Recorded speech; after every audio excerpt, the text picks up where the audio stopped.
Now, climate change protesters are still in central London, promising to cause more disruption, but protesters have also taken their campaign to Heathrow Airport this morning.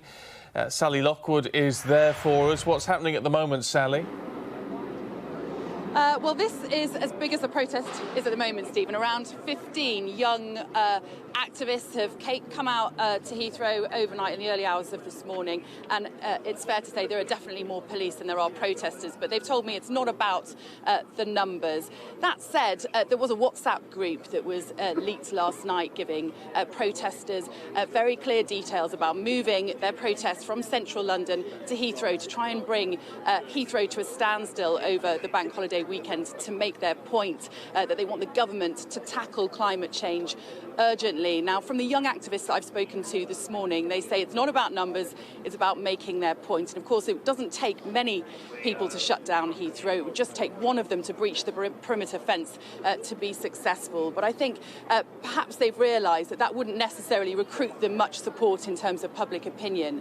Here's what a few of them had to say to me a little earlier on. Do you want to shut down the airport? I don't want to be the last generation.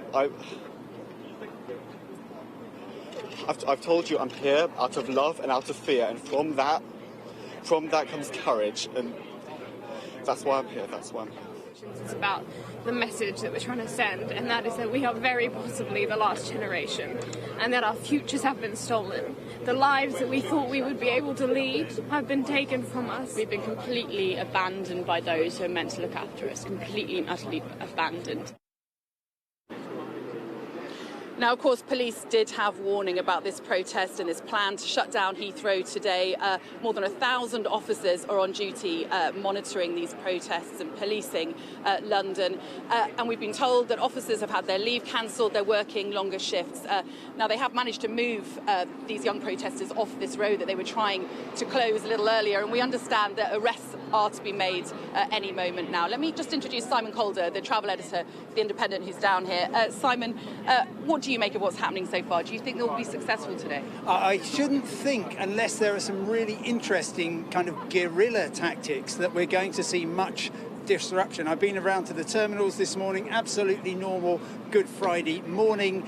People are getting where they need to be, flights are coming in as normal. And clearly this is very different from the central London, Waterloo Bridge, Parliament Square, Oxford Circus protests, where there is no kind of edge of possible terrorism. And so I think the reaction here we've got police behind me from Cardiff who've come in to support the Metropolitan Police. And of course, as soon as you start getting near the perimeter fence, just about 100 metres from here, then the authorities are going to be taking action.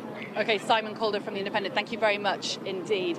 Now, of course, it looks like they haven't had much success getting closer than this morning. They have had success, though, throughout the week in central London, winning over much public support for the message that they hold here. Of course, we're braced for the highest temperatures potentially on record for this bank holiday weekend. Many are saying, well, the point is that should be worrying us. It shouldn't be pleasing us. So perhaps they are getting their message out today, but I think they've realised that attempting to close Heathrow wouldn't necessarily win them much public support. OK, Sally, thank you.